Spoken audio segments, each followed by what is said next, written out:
신명기 31장 우리 1절로 4절까지 우리 함께 합독해 보겠습니다. 또 모세가 가서 온 이스라엘에게 이 말씀을 전하여 그들에게 이르되 이제 내 나이 120세라 내가 더 이상 출입하지 못하겠고 여호와께서도 내게 이르시기를 너는 이 요단을 건너지 못하리라 하셨느니라. 여호와께서 이미 말씀하신 것과 같이 내 하나님 여호와께서 너보다 먼저 건너가사 이 민족들을 내 앞에서 멸하시고 내가 그 땅을 차지하게 할 것이며 여호수아는 내 앞에서 건너갈지라. 또한 여호와께서 이미 멸하신 아모리 왕 시온과 옥과 및 그 땅에 행하신 것과 같이 그들에게도 행하실 것이라. 아멘. 27장부터가 약속과 권고로 교훈하시는 말씀이 되겠는데요. 27장부터 30장까지는 호렙산 언약 또 모압 땅 언약으로 약속하시는 내용이었습니다. 그리고 이제 31장부터 32장까지는 교훈의 말씀으로 그 언약이 이루어지기를 권고하는, 그 언약의 말씀을 순종하도록 권고하시는 그러한 내용이 되겠습니다. 권고의 내용은 먼저 지도자에 대해서 권고하고요. 그 다음에는 백성들에게 또 권고를 합니다. 먼저 31장은 지도자에 대한 권고의 말씀인데요. 이제 모세가 이런 말을 합니다. 이제 내 나이 120세라 더 이상 출입하지 못하겠다. 120세, 오늘날로 본다면은 120세까지 지금 사시는 분도 거의 없죠. 물론 뭐 한때는 뭐 1000년간 이렇게 산 때도 있었으니까 그때 비하면 120세는 젊은 나이지만은 그 처음에 하나님이 천지를 창조하시고 매우 좋은 그런 환경과는 점점 가면서 나빠졌죠. 나빠져서 인간의 수명이 100세로 뚝 떨어지는 그런 시점에서 봤을 때는 120세라는 나이는 굉장히 많은 나이입니다. 오늘날과 같은 이 시점에는 매우 나이가 많은 나이예요. 하나님께서는 모세의 40년간 애굽의 바로에서 키우셨고 그리고 또 40년은 망명지에서 지내게 했죠. 그리고 80세가 되어서 하나님이 일꾼으로 부르셨습니다. 그래서 이스라엘 백성들을 출애굽시키도록 그렇게 역사를 하셨죠. 그래서 80세에 이스라엘 백성을 이끌고 40년 동안 광야를 지나왔습니다. 그리고 이제 120세가 됐어요. 40년간 광야를 방황할 것이라고 했는데 정말 그 말씀 그대로 방황하고 그리고 120세가 된 이 시점에 모압 땅에 지금 도착해 왔습니다. 이제 모압 땅이면은 요단강만 건너가면 약속의 땅입니다. 그런데 모세가 정말 약속의 땅을 목전에 두고 나는 이제 더 이상 출입하지 못하겠다 이렇게 말합니다. 출입하지 못한다는 말은 이 출입이라는 표현은요 성경에서 이 다스릴 때 하는 말이에요. 그러니까 나는 더 이상 너희들 못 다스리겠다 그 얘기죠. 지금까지 이스라엘의 지도자로 하나님이 세우셨는데 이제 더 이상 지도자 역할을 못하겠다 그 말이죠. 못하겠다. 자기도 못하겠고 또 하나님께서도 내게 이르시기를 너는 이 요단을 건너지 못하리라 이렇게 말씀하셨다는 거예요. 참 인간적으로 말하면 좀 애석하죠.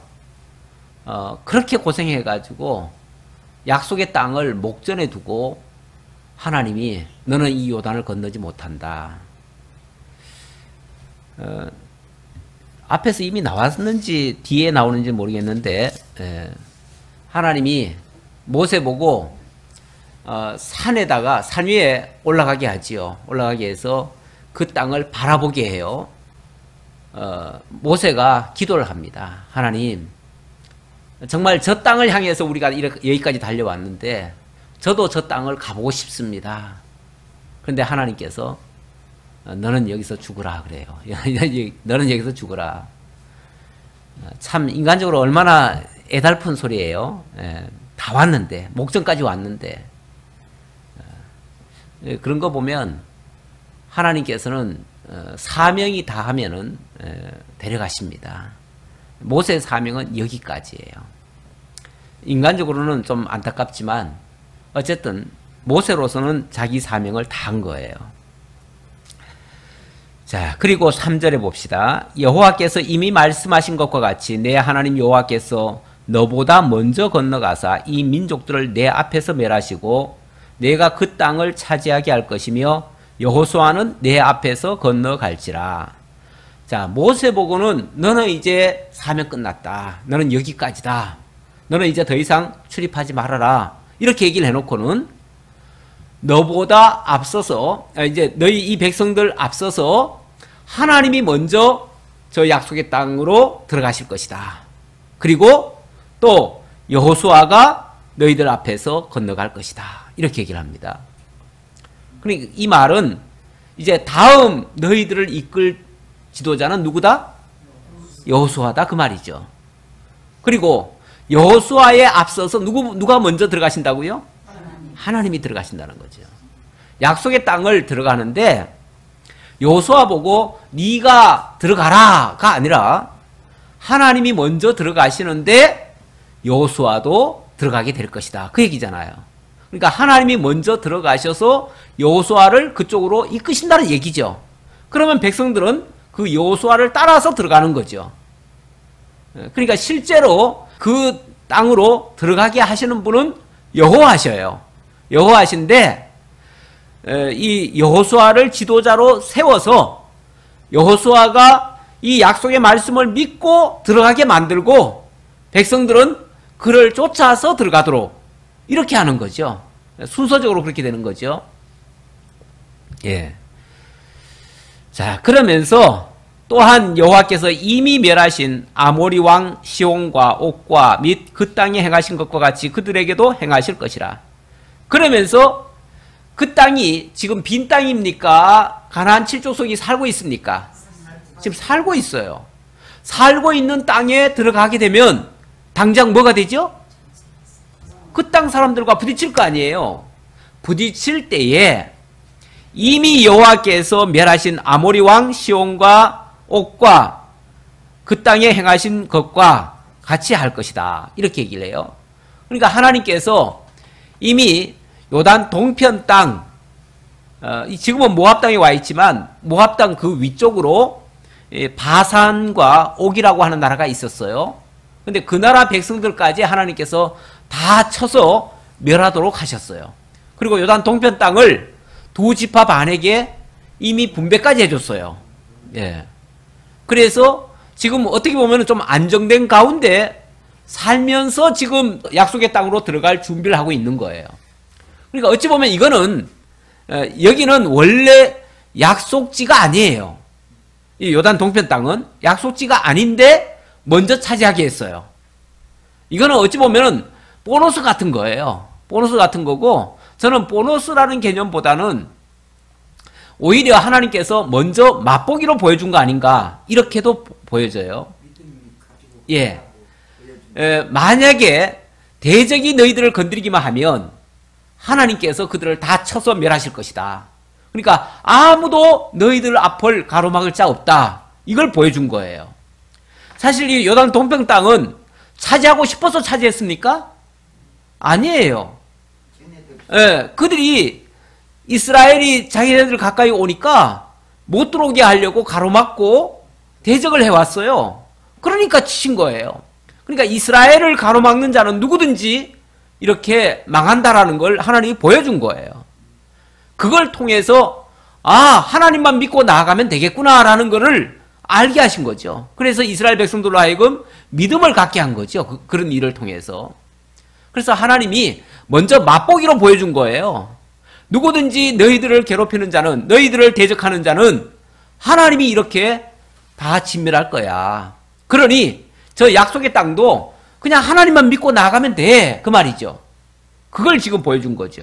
그러면서 먼저 하나님이 들어가시고 여호수아를 앞세워서 들어갈 것인데 너희들은 믿고 따르기만 하면 된다. 라고 지금 하시는 말씀이에요. 자, 그러면서 또한 여호와께서 그들을 너희 앞에 넘기시리니 너희는 내가 너희에게 명한 모든 명령대로 그들에게 행할 것이라. 자, 또한 그랬어요. 또한이란 말은 앞에서 이스라엘을 대적했던 모든 자들을 하나님께서 다 진멸시켰어요. 그와 같이 앞으로 들어갈 저 약속의 땅의 모든 백성들도 다 너희들 앞에 넘길 거야. 그 말이에요. 하나님이. 이것처럼 저쪽에도 해줄 거야. 그 말이에요. 그럴 거니까 뭐 하라고요? 내가 너희에게 명한 모든 명령대로 그들에게 행하라. 이렇게 얘기를 해요. 그러니까 내가 너희에게 명했으니까 너희들이 무조건 쳐들어가. 이게 아니고 내가 먼저 들어가서 그들을 쳐놓을 테니까 너희들은 내 명령을 따라. 그 말이잖아요. 그러니까 하나님의 말씀을 듣는 것이 먼저가 아니라 그 하나님이 하신 것을 먼저 깨닫고 그걸 깨달으면은 뭐 하게 되죠? 그걸 믿게 되어지면 뭐가 할 수 있죠? 순종할 수 있게 되는 거죠. 그래서 하나님이 먼저 해줄 테니까 그리고 그거를 확신을 심어준 다음에 명령을 지키라는 거예요. 이걸 자세히 보셔야 돼요. 그래서 성경의 그 문법 자체가 우리에게 단순 명령력으로 내려져 가지고 우리가 그 명령을 지키느냐 안 지키느냐에 따라서 하나님이 복과 저주를 주느냐 아니면은 하나님이 먼저 복과 저주를 선언하시고 그렇게 이루심으로써 우리 보고 따르게 하느냐 지금 이 얘기를 계속하고 있는 중이에요. 그런 논조에서 이 본문을 봐주시기 바랍니다. 너희는 강하고 담대하라. 두려워하지 말라. 뭐 할 거니까? 하나님이 이렇게 해주실 거니까 너희들이 뭐 할 필요가 없다? 두려워할 필요가 없다. 그 말이죠. 두려워할 필요가 없다. 그래서 강하고 담대하라. 두려워하지 말라. 그들 앞에서 떨지 말라. 이는 내 하나님 여호와 그가 너와 함께 가시며 결코 너를 떠나지 아니하시며 버리지 아니하실 것임이라 하고 이렇게 얘기합니다. 자, 우리 하나님이 함께 가신대요. 그리고 모든 걸 다 이루어 주신대요. 결코 하나님이 떠나지 않으신대요. 그러니까 두려워하지 마. 그 얘기죠. 전에 한번 어딘가요? 포항인가? 포항은 아니고, 울진에 갔을 때네요. 울진에 갔을 때, 그 바닷가에 높이 이렇게 그 바다로 이렇게 뭘 만들어 놨어요. 만들어 놓고, 그 위에 유리로 다 깔아 놨어요. 바닥이 전부 다. 그러니까 바다 위에 굉장히 높은 자리에 유리를 다 깔아 놨어요. 그리고 거기를 지나가라고 하는 거예요. 지나가는데 어때요? 오금이 저리죠. 그리고 그러기 전에 또 출렁다리가 있어요. 출렁다리를 지나서 거기를 또 이렇게 유리바다를 건너가는 거예요. 쉽게 말하면. 근데 유리바다 밑에는 어때요? 그쪽을 내려다보면 너무 두렵지요. 정말 오금이 저려요. 가는데 깜짝깜짝 씻더라고요. 빠지면 어떡하나. 그럴 정도로 느낌이 아주 싸하지요. 그런데 거기 빠질 수 있나요, 없나요? 절대 안 빠지게 해놨어요. 절대 안 빠지게 해놨는데 그 절대 안 빠진다는 것을 확실히 믿으면 어떻게 되죠? 그럼 담대하게 갈 수 있죠. 근데 혹시라도 떨어질 수 있다고 생각하면 어때죠? 발이 안 떨어져요. 두려워요. 벌벌 떨려요. 바로 이런 차이예요. 그러니까 우리가 하나님의 말씀을 순종할 수 있느냐 없느냐는요. 믿음이 없으면은 두렵고 떨려서 도저히 순종할 수가 없어요. 근데 절대 안 떨어진다는 사실을 믿기만 하면요. 그러면 담대하게 나는 절대 안 죽는다라는 걸 알면 갈 수 있는 거예요. 철로 역정에도 그런 게 있다고 그랬죠. 예, 철로 역정에도 보면 천성을 향해서 가는 전도자가 계속 천성을 향해서 지나가는데 온갖 무서운 짐승들이 옆에서 으르렁거리고 있어요. 으르렁거려요. 막 뱀도 나오고 뭐 사자도 막 삼키려고 하고. 갈 수 있어요, 없어요? 나보고 그냥 가라고 하면 절대 못 가요. 못 가는데 안 갈 수가 없어요. 그래서 갔어요. 갔는데 하나도 안 물어요. 소리는 지르는데 아무도 삼키질 못해요. 가만히 보니까, 그래서 자세히 보니까 다 끈이 묶여져 있어. 양쪽에다 묶여져 있어가지고 진짜는 삼키질 못하는 거예요. 이 사실을 알면, 그것이 믿어지면 갈 수 있어요, 없어요? 갈 수 있죠. 근데 그 사실을 못 믿으면 못 가는 거죠. 결국은 우리가 하나님의 말씀에 순종하느냐 못하느냐는 하나님을 믿느냐 안 믿느냐에 달린 거예요. 믿는 자는 순종할 수밖에 없고요.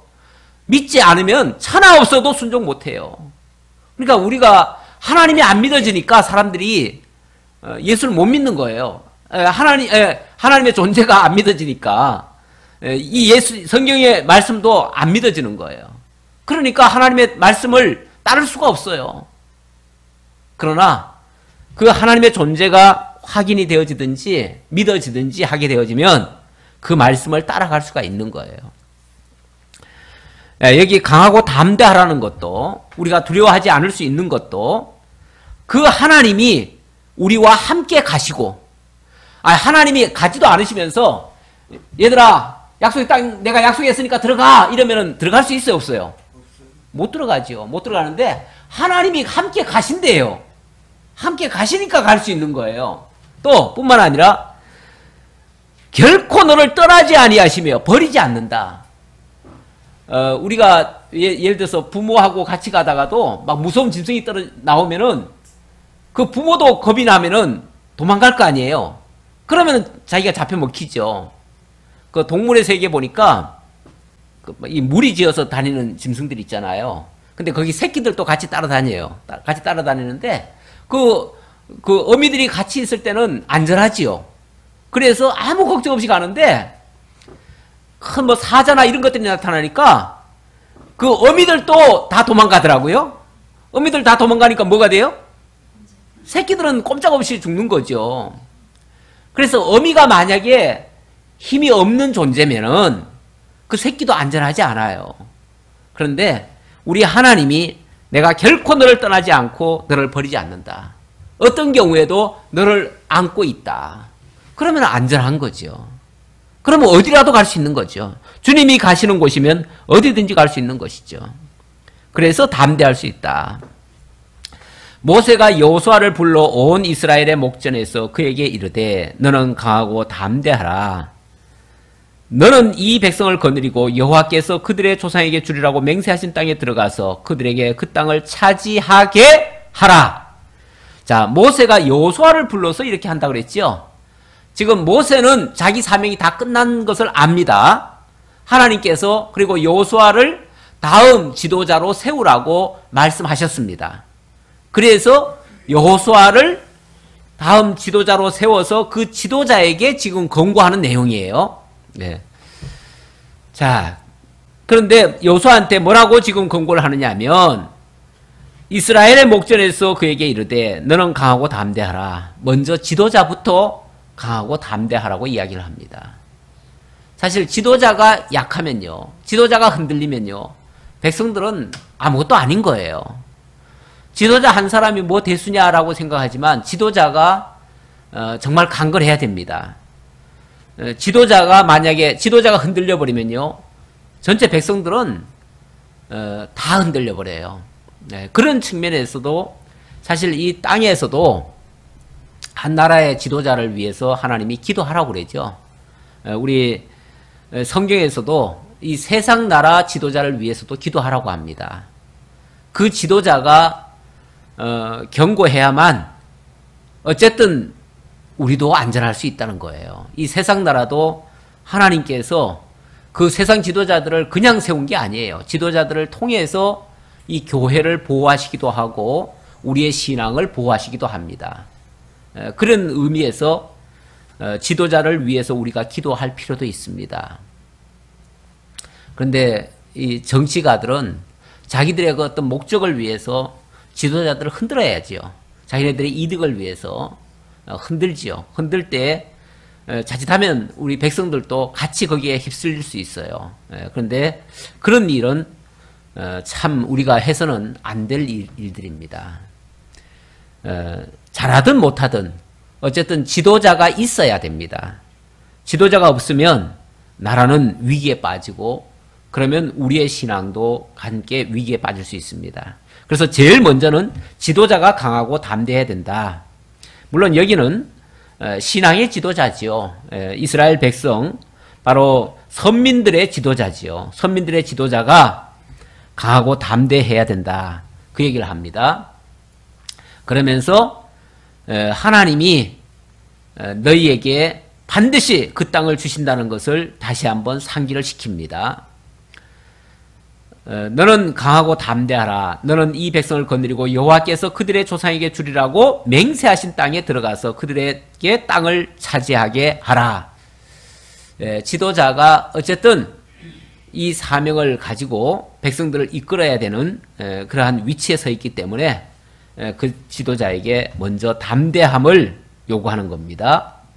그리하면 여호와 그가 내 앞에서 가시며 너와 함께하사 너를 떠나지 아니하시며 버리지 아니하시리니 너는 두려워하지 말며 놀라지 말라. 여기도 꼭 그리하면이 들어가 있어가지고 또 네가 그렇게 해야만 또 하나님이 안 떠난 것처럼 이렇게 또 표현이 돼 있지만은 이미 앞에서도 우리가 살펴봤지만은 하나님이 먼저 들어가신다는 것을 강조하시고 이 말씀을 하는 겁니다. 그래서 조건을 앞세우지 마시고 하나님이 먼저 앞서가시며 너와 함께 하신다는 것을 명심하고 그리고 네가 담대하라 그 얘기예요. 그러면은 절대로 하나님 떠나시는 일은 없다. 너희들을 버리시는 일은 없다. 그 얘기예요. 자관 지도자들의 중심을 잡지 아니하면 백성들은 함께 흔들립니다.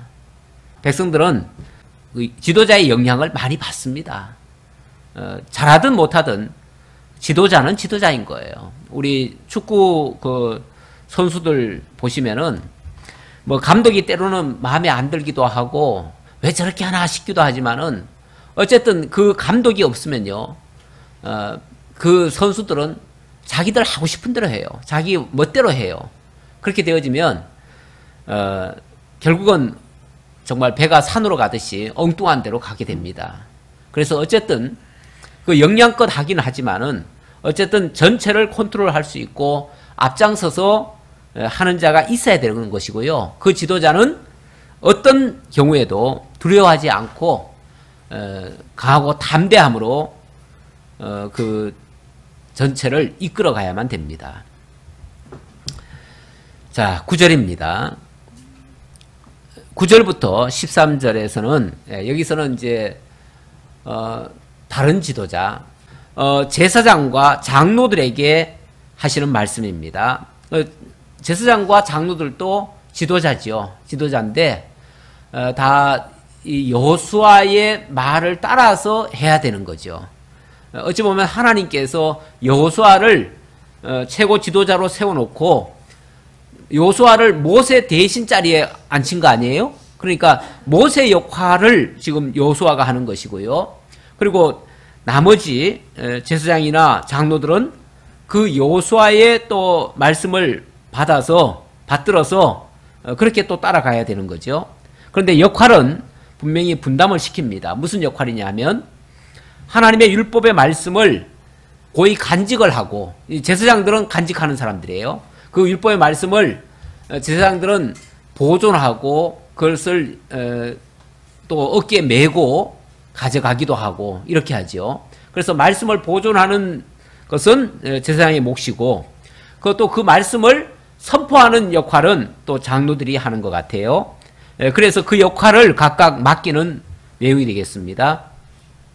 또 모세가 이 율법을 써서 여호와의 언약궤를 메는 레위 자손 제사장들과 이스라엘 모든 장로에게 주고 모세가 그들에게 명령하여 이르기를 매 7년 끝에 곧 면제년의 초막절에 온 이스라엘이 내 하나님 여호와 앞 그가 택하신 곳에 모일 때에 이 율법을 낭독하여 온 이스라엘에게 듣게 할지니. 바로 이 제사장과 또 장로들이 해야 될 일들을 지금 지도자에게 권고하는 내용이니까요. 그들에게 마땅히 해야 될 일들을 맡기는 내용이 되겠습니다. 제사장은 언약궤를 매는 제사장이다 이렇게 얘기를 하죠. 그러니까 언약궤는 바로 하나님의 언약의 말씀을 기록한 그 함이죠. 그 함을 그들이 보존을 하고 또 메고 이동을 하고 그렇게 합니다. 이때는 뭐 성전이 아직 지어지기 전이기 때문에 계속 이동을 해야 돼요. 이동을 해야 되기 때문에 그래서 맨다는 말을 하고요. 이 다음에 성전이 이제 완성이 되어지면 그때는 이제 보관을 하겠죠. 그래서 그 말씀이 어떤 경우에도 그 말씀이 없어지지 않도록 지켜야 되는 역할을 이 제사장에게 맡겼습니다. 그리고 매 7년 끝에 곧 면제년의 초막절에 이렇게 얘기를 합니다. 이 초막절이란 말이 나왔고 매 7년이란 말이 나왔고 또 면제년이라는 말이 나왔습니다. 예. 매 7년이라고 하는 거는 매 7년이 뭐죠? 매 7년이라고 하는 거는 이스라엘 그걸 뭐라고 하냐면 우리 컴퓨터 용어로 말하면 리부팅이라고 할 수 있는데 다시 이렇게 처음 상태로 되돌리는 거. 그러니까 컴퓨터를 켰다가 막 어지럽게 되고 많이 뭐가 막 잔뜩 나와 있잖아요. 그러다가 처음 상태로 돌리려면 한번 껐다가 다시 켜야 돼요. 그걸 리부팅이라고 그러는데 제7년이라고 하는 거는 그동안에 뭐 경제 질서가 막 흐트러지든지 예를 들어서 어떤 사람이 너무 가난해가지고 먹을 것이 없어가지고 남에게 이렇게 뭘 빌려 썼는데 그걸 못 갚아가지고 종사를 했어요. 근데 제7년이 되면 뭐예요?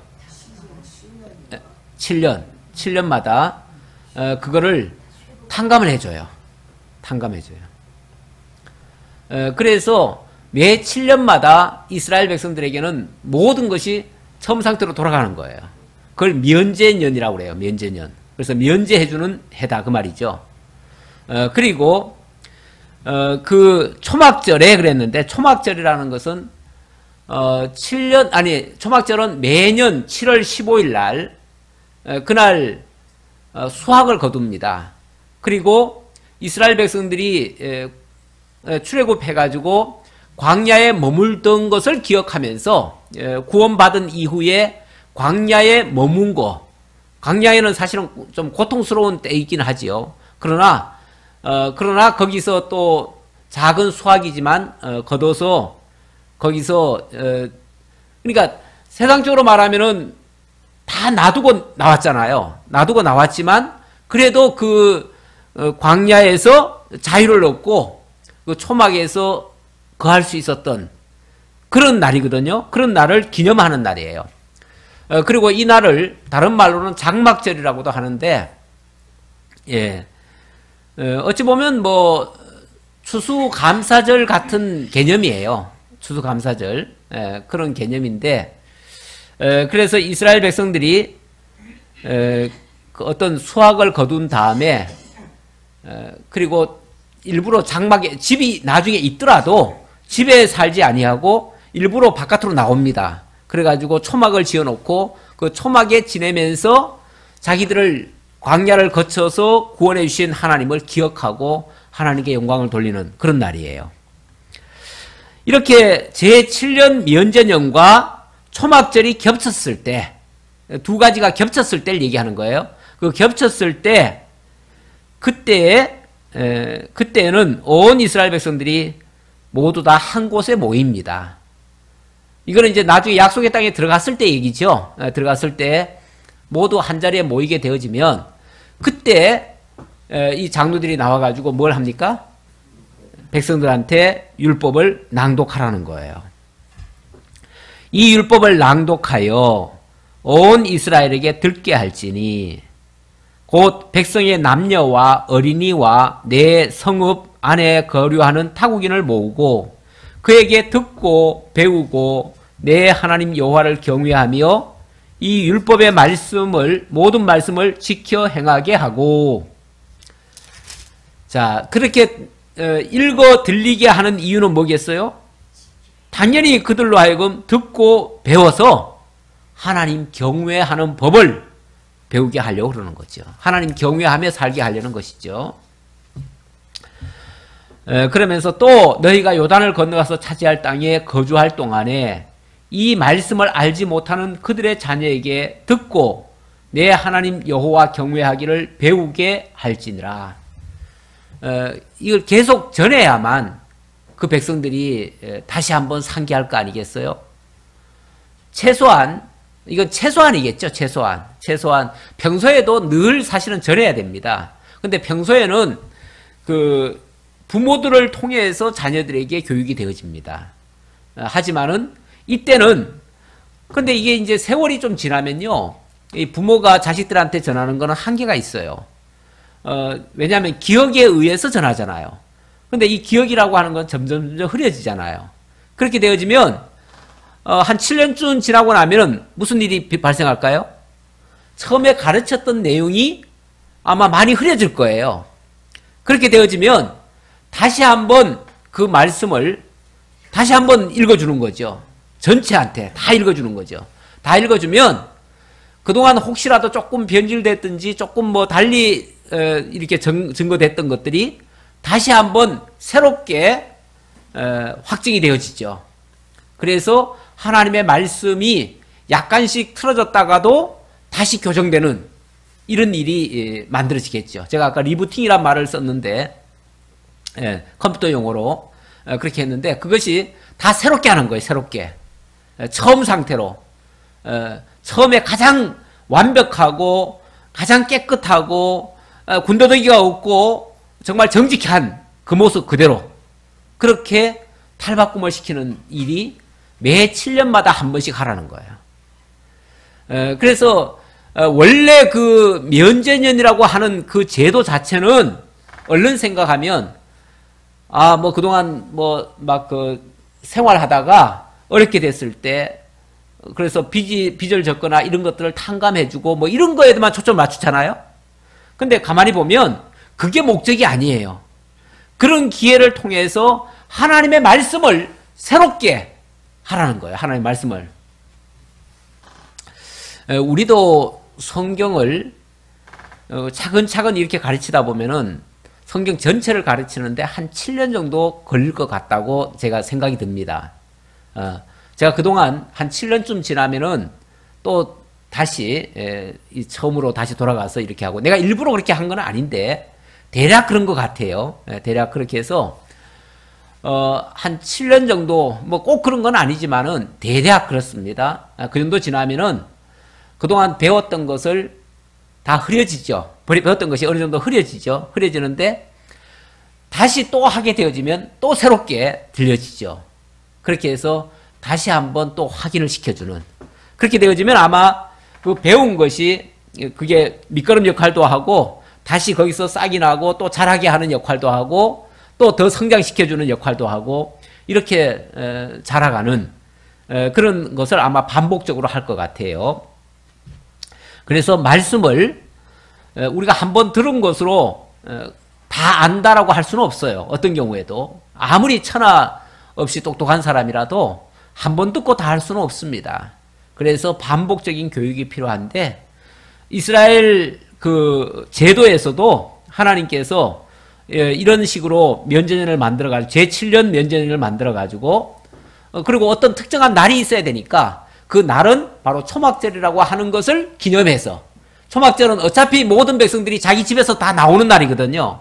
다 나와가지고 밖에 거주하는 날이니까 그럴 때 전부 다 한 곳에 모여라 그러는 거죠. 전부 다 한 곳에 모여라. 그래가지고 전부 모였을 때에 전체에게 똑같은 이 진리의 말씀을 똑같이 모든 사람이 다 들을 수 있도록 그렇게 하라는 거죠.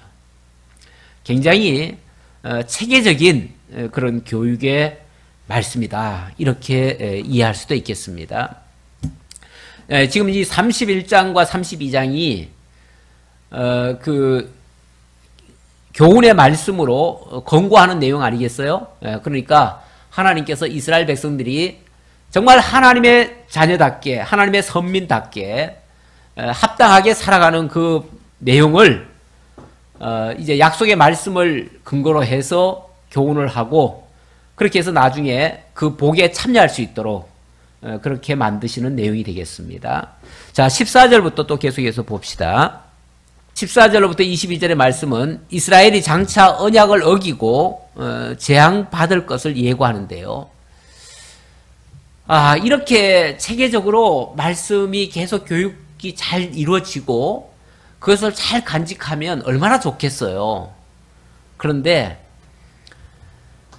참 안타깝게도 이스라엘 백성들 가운데 이것이 세월이 좀 지나가게 되어지면 여기서 자꾸 흐려져요.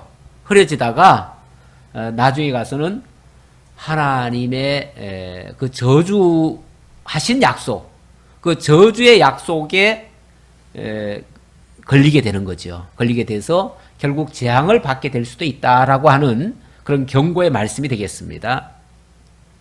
자, 14절부터 조금 한번 교독해 봅시다. 여호와께서 모세에게 이르시되 내가 죽을 기한이 가까웠으니 여호수아를 불러서 함께 해막으로 나오라. 내가 그에게 명령을 내리리라. 모세와 여호수아가 나아가서 해막에 서니 여호와께서 구름 기둥 가운데에서 장막에 나타나시고 구름 기둥은 장막 위에 머물러 있더라. 또 여호와께서 모세에게 이르시되 너는 내 조상들과 함께 누우려니와 이 백성은 그 땅으로 들어가 음란히 그 땅의 이방신들을 따르며 일어날 것이요 나를 버리고 내가 그들과 맺은 언약을 어길 것이라. 우선 잠깐 거기까지 봅시다. 자, 하나님께서 앞에서는 모세가 이제 그 하나님의 말씀을 가지고 이제 여호수아에게 일러준 말씀이죠. 일러준 말씀이었고, 자, 이번의 내용은 하나님이 직접 여호수아에게 말씀을 하시기 위해서 여호수아와 모세 보고 직접 하나님 앞에 나오라는 거예요.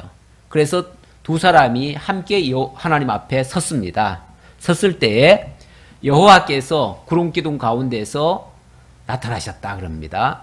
자, 나타나셔서 직접 말씀을 하시는데 뭐라고 말씀하시냐면 너는 내 조상들과 함께 누우려니와. 눕는다는 말은 죽는다는 얘기죠. 우리말로는 죽는다는 말인데 성경은 그렇죠. 눕는다. 참 얼마나 좋은 표현이에요. 사실 그 조상들과 함께 누웠다. 그럼 조상들이 지금까지 하나님 안에 편안히 지금 누워있는 그런 모습으로 지금 설명을 하고 있어요. 우리는 흔히 이제 죽은 사람을 뭐라고 표현하죠? 사망 이렇게 표현하는데 사망이란 말은 죽어서 망했다는 얘기예요. 그런데 하나님께서는 죽어서 망했다 이런 소리를 절대 안 하십니다. 오히려 잠잔다 이렇게도 표현하고 지금 여기서는 누웠다 이렇게 표현을 하는데 이거는 하나님 안에 있다는 얘기예요. 하나님 안에 있다. 너도 이제 너의 사명이 다 끝나서 이제 조상들과 함께 눕게 될 것이다.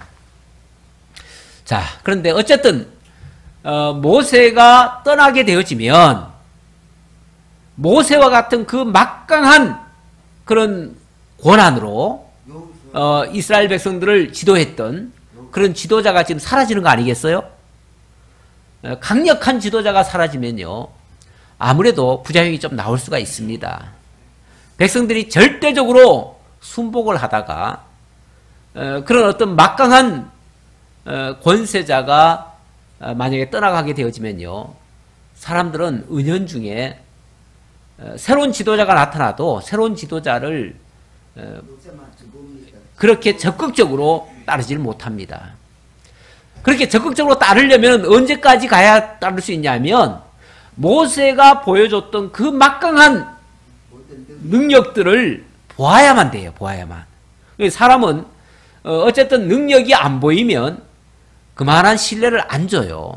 아무리 먼저 지도자가 이 사람은 정말 나와 똑같은 사람입니다. 이 사람 믿고 하시면 됩니다. 아무리 그래도요. 진짜 그 능력이 있는지는 잘 몰라요. 언제 알 수 있어요? 그 사람도 이 사람 능가하는 그런 능력이 나타날 때 비로소 믿을 수 있어요. 그러니까 아무래도 불신하는 자들도 있을 수 있고요. 좀 무시하는 자들도 있을 수가 있습니다. 그리고 또 환경이라는 게 또 계속 바뀌잖아요.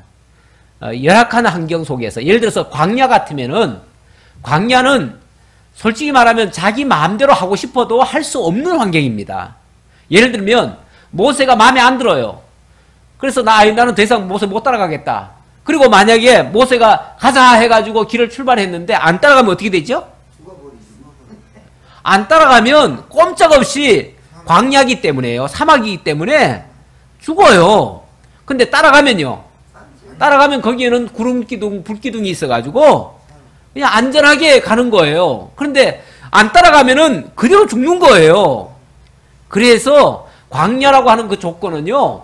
어찌 보면 아주 극과 극이에요. 그래서 안 따르면 죽는 거예요. 그래서 어쩔 수 없이라도 따를 수밖에 없어요. 그런데 이제 가나안 땅이라고 하는 땅은 어떤 땅이죠?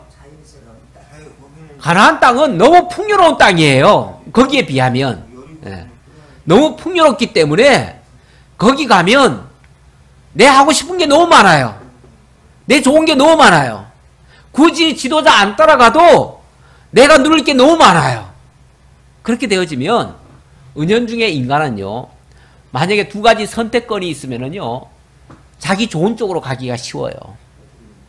그러다 보면 결국 여호수아를 안 따를 수 있고요. 여호수아 안 따르면 결국 하나님의 언약을 어기는 결과가 나올 수 있어요. 그렇게 되어지면 결국 하나님께서 미리 경고하셨던 그 저주에 들어갈 수밖에 없다. 그 얘기예요. 그래서 이 백성은 그 땅으로 들어가 음란히 그 땅의 이방신들을 따르며 일어날 것이요. 나를 버리고 내가 그들과 맺은 언약을 어길 것이라. 결국 그들이 앞으로 분명히 하나님과 맺은 언약을 어길 것이다. 다시 말하면 모압 땅 언약 경고했잖아요. 너희들 장차 이렇게 될 수 있을 것이다. 물론 그때는 가정문처럼 이야기를 했어요. 너희가 만일 내 말을 따르지 않고 순종하지 않는다면 이렇게 될 것이다 라고 했지만은 그것도 하나님의 미래에 대한 언약이라고 말씀드렸어요. 그러니까 그건 반드시 있을 일이에요. 있을 일인데 하나님께서 여호수아 보고 이제 네가 이 백성들을 이끌고 가다 보면 틀림없이 이런 일이 있을 것이다 라고 얘기하는 거예요. 자, 그렇게 되어지면 내가 그들에게 진노하여 그들을 버리며 내 얼굴을 숨겨 그들에게 보이지 않게 할 것인즉 그들이 삼킴을 당하여 허다한 재앙과 환난이 그들에게 임할 그때에 그들이 말하기를 이 재앙이 우리에게 내리면 우리 하나님이 우리 가운데 계시지 않은 까닭이 아니냐 할 것이라. 아니, 자기네들이 안 따라줘 놓고 자기네들이 자기 좋은 대로 해놓고 그리고 하나님이 만약에 저주하면 핑계를 누구한테 댄다고요? 하나님이 함께 하시지 않으니까 이렇지요. 이렇게 하나님한테 핑계 댈 거라 그 말이죠. 하나님 왜 우리한테 안 해주십니까? 왜 우리를 안 도와주십니까? 왜 대적이 우리를 치는데 왜 하나님 가만 내버려 두십니까? 이럴 거라는 얘기죠. 네. 하나님이 경고한 그대로 되었을 뿐인데 하나님 언약하신 대로 됐을 뿐인데 백성들은 하나님 탓을 할 것이다. 원래 사람들은요. 잘하면 내 탓이라고 그러고 잘못한 거는 다 조상 탓이고 남 탓이고 다 탓하게 돼 있어요. 예. 여차하면 하나님 탓으로 돌려요. 예. 자, 그렇게 될 것이다. 하나님이 뻔히 아신다는 거예요. 그렇게 될 것을 뻔히 아시고 여호수아 보고 이 백성들 앞으로 그렇게 될 거야 라고 말씀하시는 거예요. 또 그들이 돌이켜 다른 신들을 따르는 모든 악행으로 말미암아 내가 그때야 반드시 내 얼굴을 숨기리라. 하나님 얼굴을 숨겨버리면요, 대적들이 마음대로 치도록 내버려 둔다는 거예요. 그래도 하나님 모른 채 하신다, 그 얘기예요. 모른 채. 예. 난 모르겠다. 예. 이렇게 하시겠다는 거죠.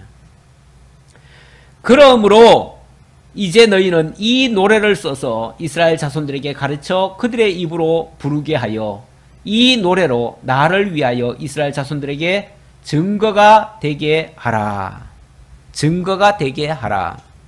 뭐 하라고요? 증거가 되게 하라. 예. 자, 뭘로 증거하라고요?